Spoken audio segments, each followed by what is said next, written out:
¿Por qué hay un papa en la iglesia? ¿Tiene algo que ver esto con el evangelio? ¿Cuál es su función en la comunidad de los discípulos de Jesús?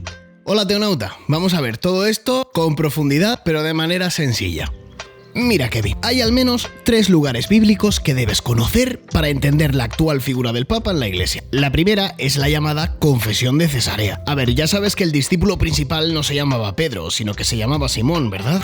Vale, hasta ahí llego. Se llamaba Simón, sí, eso lo sabía. Así es, Simón confiesa que Jesús es el Mesías, el Hijo del Dios vivo. ¿Y qué responde Jesús? Pues bueno, es bastante contundente. Bienaventurado tú, Simón, hijo de Jonás, le dice, porque eso no te lo ha revelado ni la carne ni la sangre, sino mi Padre que está en los cielos. Ahora yo te digo, tú eres Pedro, y sobre esta piedra edificaré mi iglesia, y el poder del infierno no la derrotará. Te daré las llaves del reino de los cielos. Lo que ates en la tierra quedará atado en los cielos, y lo que desates en la tierra quedará desatado en los cielos. O sea que el cambio de nombre de Pedro obedece a una cuestión eclesiológica. Pedro pasa a ser la piedra de la comunidad, según las propias palabras de Jesús, por su confesión de fe, no porque sea el mejor del mundo. ¡Wow! Esto parece muy claro y contundente en realidad.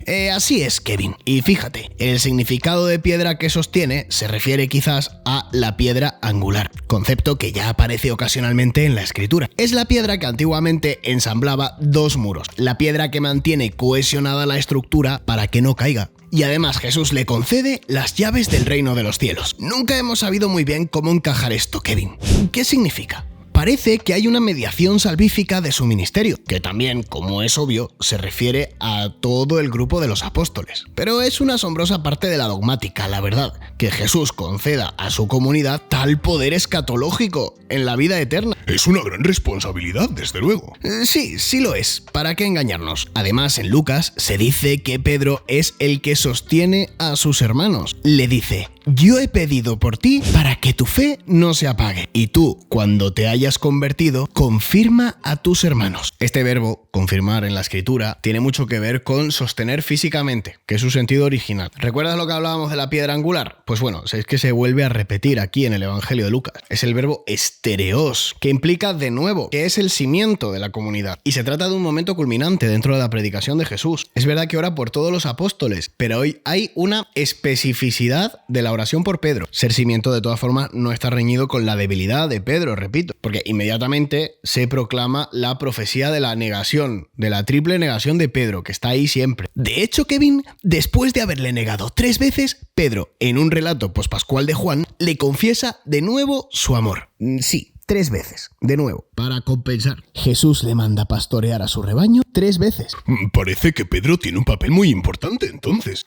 Sí, Kevin, en realidad, si no concedes que Pedro al menos tiene un papel especial en la comunidad después de leer estos textos, entonces yo no sé cómo explicarlo. Sí, la verdad es que parece bastante claro, ahora que lo dices. Si miramos a los Hechos de los Apóstoles, nos vamos a dar cuenta de que Pedro todo el rato tiene un papel, llámalo como quieras, especial, de liderazgo o algo, pero algo hay. Según Pablo, es el primero al que se le aparece Jesús resucitado. Es el primero que entra en el sepulcro, a pesar de que Juan había llegado primero. Ojo al guiño apostólico. Y es obvio que en los Hechos de los Apóstoles, Pedro tiene un papel predominante en la predicación, en el anuncio, y que lo hace en representación de los demás. Toma la iniciativa en la elección de Matías. Esto lo vamos a hablar en un momento porque es bien importante. Y además como que tiene un primado de jurisdicción, por ejemplo en el caso de Ananías y Zafira, un texto que la verdad que ha envejecido bastante mal, pero que ya está. Y luego, y esto muy interesante, hay una movida bastante grande en la comunidad apostólica sobre el tema de los paganos y si pueden acceder a la fe en Cristo, si pueden entrar dentro de la comunidad en cuanto paganos. Pedro está en medio de todo. Recibe además una visión divina de apertura, en la que se dice que Dios no hace acepción de personas.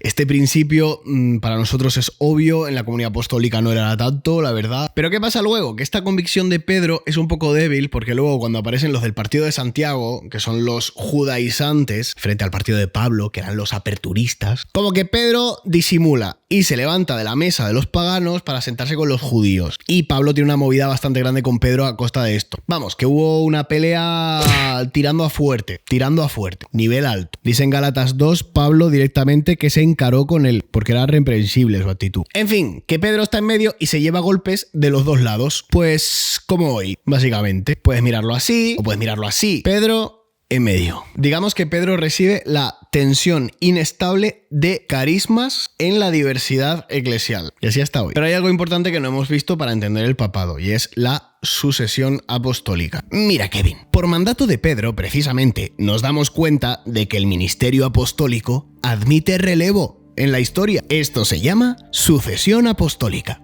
Creo que me he perdido un poco, Mike. A ver, Judas había muerto, por lo que sea. Sí, eso es cierto. Pues Pedro lidera la elección de un nuevo apóstol tras la muerte de Judas para sustituirle. Convoca a los discípulos y cita las escrituras para justificar la necesidad de un reemplazo. Propone 2 candidatos, José y Matías. Después de orar, piden a Dios que elija al más digno. Usan el sorteo para decidir y Matías es elegido. Pedro guía el proceso, asegurando la continuidad apostólica y la unidad del grupo. Y aquí tenemos que los ministerios de los apóstoles se reemplazan en la historia. Y eso hasta hoy, básicamente. Toda la patrística reconoce esto de la sucesión apostólica y le da mucha importancia, porque es lo que garantiza la comunión de la tradición en el tiempo. Cristo, enviado del Padre, envía a los apóstoles. Y los apóstoles son sucedidos por los obispos, que son pastores hasta la consumación de los tiempos. Pues bien, como Pedro tiene un papel especial dentro del grupo de los apóstoles, también el romano pontífice ocupa un lugar especial en el colegio de los obispos. Encontramos, por ejemplo, el testimonio ya de Clemente Romano, que es un autor del siglo I, cuyos escritos muchas veces estuvieron dentro del canon, en el que se dice que los apóstoles dispusieron que a su muerte otros hombres probados le sucedieran en el ministerio. Y ahora te preguntas, ¿por qué Roma? ¿Por qué Roma si Pedro estuvo en otros sitios? Es bastante complejo, pero por lo que sea, en la patrística se concede que Roma es un lugar predominante, porque está íntimamente relacionada con las figuras de Pedro y Pablo, las columnas de la iglesia. Uno que predica hacia adentro, otro que predica hacia afuera, ya esto lo sabes. Y además que allí mueren, establecen esta comunidad, la consolidan y mueren en ella. Tanto Eusebio como Jerónimo, entre otros, dan cuenta del martirio de Pedro en Roma. Y parece que Tertuliano también. Según Ignacio de Antioquía, que es un autor fundamental, a la iglesia en la región de los romanos se le concede la presidencia. Es la que preside en la caridad, según el prólogo de su carta a los romanos. Ojito a esto. Así que esto parece estar claro desde bien tempranito ya. Y fíjate, a pesar de que las grandes discusiones teológicas en la antigüedad se dieron en Oriente, el Papa sigue teniendo un papel en todo esto, a pesar de que la sede de Roma no entraba de por sí en estas discusiones griegas, que eran de la iglesia oriental. Roma siempre tiene un papel importante en la unidad visible de la iglesia. Y con el tiempo, todo aquello que no aprueba Roma no se considera sana doctrina. No se considera que está dentro del consenso ecuménico. No se considera que está dentro de la regula fidei. Hay una carta dirigida al Papa León Magno, que fue el que ya desplegó todo el potencial del primado romano, que desconozco muy bien el contexto, pero está ahí en el Denzinger, donde se dice que el Papa es intérprete de la voz del beato Pedro, una carta ligada al contexto de Calcedonia. La historia del papado es muy compleja, tiene sus luces y sus sombras, que tela con los papas, ¿eh? El punto más dramático vino en la Edad Media, cuando la iglesia empezó a depender demasiado del poder civil, y esto siempre no ayuda. Y aquí encontramos lo que es la reforma gregoriana, que es concederle esa deseada autonomía a la iglesia frente a los poderes temporales. Es decir, que las autoridades civiles, que el emperador no esté siempre intentando meter la cuchara, especialmente en el nombramiento de cargos eclesiásticos y todo esto.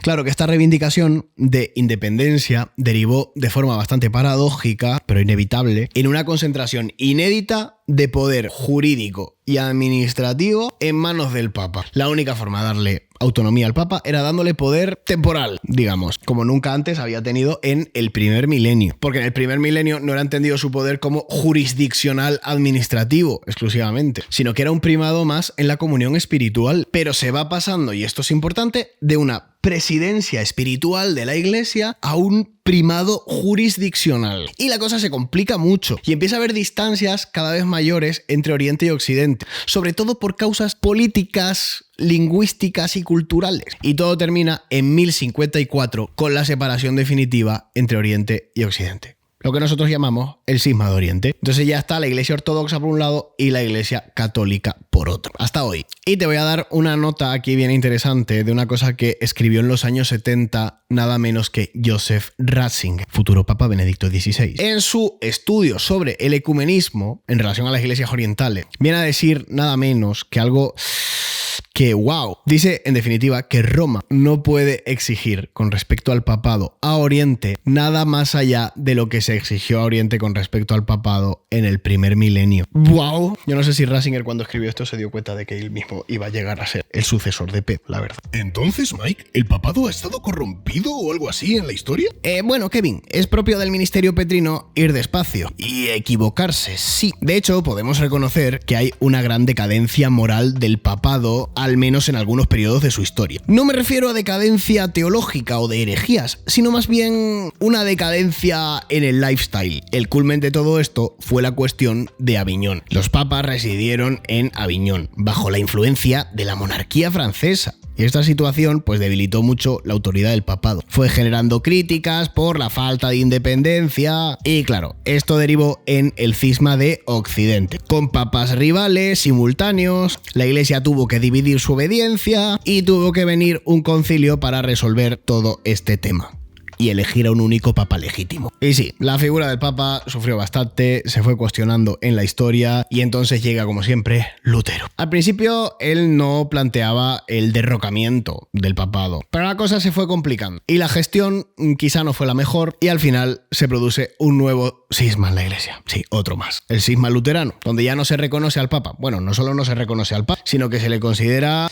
básicamente el anticristo en los escritos de Lutero. ¿Y qué hace la Iglesia a partir de entonces? Pues ir reforzando la figura del Papa a través de sucesivas reformas hasta llegar al Concilio Vaticano I, donde se establece el dogma de la infalibilidad papal. Las convicciones ancladas en la escritura de la Iglesia Católica llegan hasta este punto, en el que se afirma que el Papa, en materia de fe y costumbres, en todo aquello que declara solemnemente, te dejo aquí la literalidad del texto, no se puede equivocar, porque goza de la asistencia divina del Espíritu Santo que se le concedió a Pedro. Esta teología, que puede ser o parecer un poco unilateral, se compensa con el Concilio Vaticano II. El Concilio Vaticano II mantiene, obviamente, la doctrina de la infalibilidad, que es un dogma, pero lo complementa a través de una lectura más eclesiológica, más de comunión, con todos los obispos, con todos los sucesores de los apóstoles, en una visión mucho más orgánica, más colegial. Aunque lo vamos a dejar para otro vídeo, y por eso te recomiendo que te suscribas para no perdértelo, podemos adelantar algo sobre lo que es un cónclave. El cónclave es precisamente la celebración en la que se reúnen los cardenales electores para decidir quién es el próximo sucesor de Pedro cuando un papa muere o renuncia. Ya sabes que se celebra en la Capilla Sixtina y que es un evento profundamente mediático por todas las normas y protocolos que tiene, que son muy llamativos. Esto viene ya desde el siglo XI, en el que se reserva a los cardenales la elección del sumo pontífice, y los problemas que esto fue generando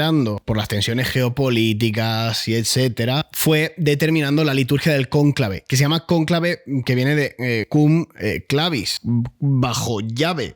Se celebra en secreto, sin ninguna influencia externa, precisamente para salvaguardar la autonomía de los cardenales electores, sin intromisiones externas. Y los sucesivos papas recientes han ido ultimando y reformando algunas cuestiones para que el cónclave salga de la mejor manera posible. Y ya está, esto es todo lo que tienes que saber sobre el papado, así en plan básico, lo mínimo. Si quieres profundizar más en esto, yo te invito a participar en el curso de teología para los miembros de este canal. Todos los martes a las 9 de la noche, hora de Madrid. Le mando un saludo a los teofanistas que hacen posible este canal. Gracias a todos. Y nos vemos en nuevos vídeos muy pronto. Que ayuda a Dios.